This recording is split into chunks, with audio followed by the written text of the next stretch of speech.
new moon blessings. It's Shireen Vishmaya in India. I haven't been on in a while, partly because I just try to stay offline as much as possible. And I've been putting a lot more of my energies into my private groups and my Project 40 Inner Circle. And now the Tarot of the Temple, which you can still get in on if you want to join this round. We're doing the deep esoteric secrets of the tarot, Egyptian and Jungian. So I'll keep it open for the next week. And we started it right on this Lion's Gate portal, actually. So it's very powerful energy right now. And in India, we just did a puja this morning for the ancestors. So this new moon also has this deep reverence and connection to honoring the ancestors. This beautiful ritual, like even honoring all the mothers and fathers, not just of this lifetime, but of many lifetimes, of all past several lifetimes. And even the ones we don't know, even the ancestors we don't know about. Of course, there's many we don't know. And even if, even teachers, even gurus, we don't know that we've had in previous incarnations, just to honor all of that wisdom that courses through our blood and through this lifeline. And I feel this new moon is really about that kind of reverence for our path, and it's also the Lion's Gate, the 8-8 portal, which in the tarot is double strength. And in Vedic astrology, it's the Ashlesha Nakshatra, which is all about the Naga, the power of the Naga medicine or the serpent energy. And it's the entwiner. So you think of the caduceus symbol, it's a medical symbol, the two snakes entwining, and the idea of what binds us. I've been saying we're kind of in this double bind, like we can get really wrapped up in things that are maybe not of our highest good, or in our highest interest, as they say, and to look at that, like, how do you get bound up into something that drags you down or ties you up, or attachments that are toxic after a while, because there is that venomous energy of the snake, of course, of the serpent energy. And there's also the healing that is on the other side. Like, what's poisonous can also be that which is healing. So to look at that as well, because sometimes it's about the amount, right? The dose. Like, something in a small dose is medicine, and something that's too much is toxic and poisonous to the system. So really looking at that during this new moon, and the powerful radiance of the lion, the Durga energy, the Sekhmet energy, the strength. I've been saying this new moon is a lot about the power of gentle strength, and really finding that what makes us strong is when we have that deep inner self-confidence where we can be vulnerable instead of forceful. Like a force that comes from a love and a sweetness and a compassion, versus like a pushing or a shoving or a forcing one's way through with the ego. And real strength is that indomitable strength that comes from a much deeper place, a deeper Shakti, a deeper life force that runs through through the deepest marrow of our bones. And this, we want to give thanks and reverence to our ancestors, and also to ourselves for all the effort. It's like effort plus grace plus divine timing is what creates the optimal results, as my guru Amma always says. And so the other teachings, I would say, or the other opportunities of this new moon are really to dive into your relationship to Saturn, because Saturn is giving the drishti, or it's like giving the gaze. Saturn is more of like it's like a glare, and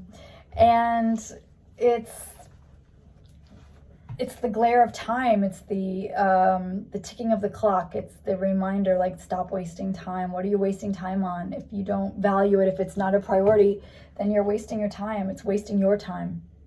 And time is very precious, and you don't know how much time you have. And time can run out at any moment. And we have to live like it could be our last breath or our last moment. The next breath is not in our hands, as my guru also says. So whenever you have illumination with a strong Saturn aspect, especially a Saturn opposition, it's a reminder that time is ticking and watching us. And to really look at where you're spending your time, how you're spending your time, and if it's in alignment with what you actually value and care about and want to be spending your life doing. A lot of people are leaving dead-end jobs, leaving jobs that were just for financial security, but draining their soul. I've heard so many people, especially people with a lot of Taurus in their chart, taking the jump, making the jump, taking the plunge rather, making the jump. That Uranian style, or whatever it is that you've been putting off in your life, procrastinating and thinking, I'll get to it, like there's so many beautiful stories about like, okay, well, I'm just gonna make a lot of money, and then once I make a lot of money, then I'll X, Y, and Z. Or I'm gonna just, suck it up and then I'll do X, Y, and Z. But we don't know if we're gonna get to that point. I mean, if we don't do it now, we're gonna get old, and then we're not gonna have the opportunity to really enjoy what it is our soul really wanted to experience or learn or immerse itself in, to feel like this incarnation has really been lived to the fullest, and often Saturn's reminding us the true gift of the incarnation, besides self-realization or self-individuation, coming to know the self, becoming whole within the self, and knowing the divine potential and nature of the self, is also about what we give to others. One thing about having spent the last almost 2 years with the Divine Mother Amma is this constant reminder of living with a being who, as Swamini says, she just wants to make others happy. Like, basically that's what guides every action, is how to make others happy. And when we have a life like that, there's this beautiful meme going around. I had posted it on my Facebook a while back about, it's really sweet. I think it was a Snoopy or something. I don't know. I love all those. That's one way I know that I've been spending a lot of time around very sweet, pure souls, is that, you just crave, kind of like when you're a child, like the things that really get to you are like the super innocent, sweet things. And it was one of those memes that was like, if you can do something that would make someone else happy, do more of that. Like, why wouldn't you do that? Like, the world needs that. The world needs people that want to make other people happy, and when you make someone else happy, obviously it fills you up. And that's really the beauty of Saturn. Saturn always gets a bad rap, but Saturn is a beautiful planet. He's so humble and reverent, and when you get into that sweetness in Shani, there's a deep sweetness underneath that kind of bitter, brittle exterior. There's a really super sweet feeling behind that selfless service, when you do something for someone, not to get something, but just because it fills you up to do it, to give it. And that's a beautiful, even if we go back now to the Western, I know I'm between languages, because as you know, I'm deepening my studies in Jyotish, and I'm in between languages here, but in between zodiacs. But in the Western zodiac, which I know most of you who follow me are coming to me for that, so I want to speak that language. It's a new moon in Leo, which is the heart, and very generous energy, fire, and about returning to your sun sign, like the way the sun wants to radiate and give. And the sun, often the way we give through our sun sign, the way we radiate through our sun sign, shows how we feel really alive, and that we feel radiant, and we feel like we want to jump out of bed in the morning and give more of that, do more of that, follow that, as Joseph Campbell would say, like the bliss station, because this moon also has an interesting aspect, a little bit challenging aspect, but the healing aspect with Neptune, the planet of longing, and can be brain fog and can be exhaustion. Many of you probably have been telling me, many of you probably feeling, and many have been telling me that you've been unbelievably wiped out and exhausted over the last couple weeks. And we did just come off that Sun-Saturn opposition, which was no joke. Very difficult, very drying, very dehydrating, very constipating, very stiffening of the joints, very like stagnant energy. And then from that was the dark moon.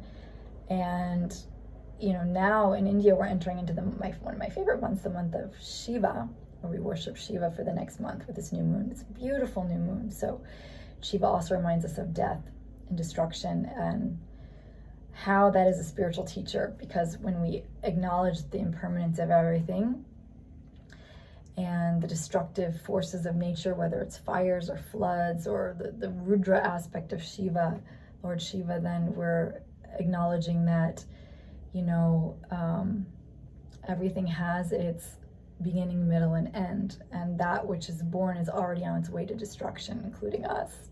So we've got to really make the most of each and every second. That's the deep, deep teaching of this new moon. Okay. Speaking of time, I've taken enough of your precious time, and I'm grateful for all of you who work with me, and I hope you'll join me in the tarot, the Temple of the Tarot, if you are interested in deepening your studies. And thanks to all of you who just joined me for this beautiful Project 40 journey that we just went on with Memoir. And any of you I've done readings for in the past, and I will be opening up my calendar. I know it's full right now, but I will be opening it back up again in October. So stay tuned for that if you want to do some one-on-one work with me. And otherwise, I will try to come back a little more frequently. I will be taking the month off, the month of September, completely offline for another month of silence, but maybe I'll get one more video in there before then. So there's some continuity. And anyway, sending lots of love from India, lots of blessings. Okay.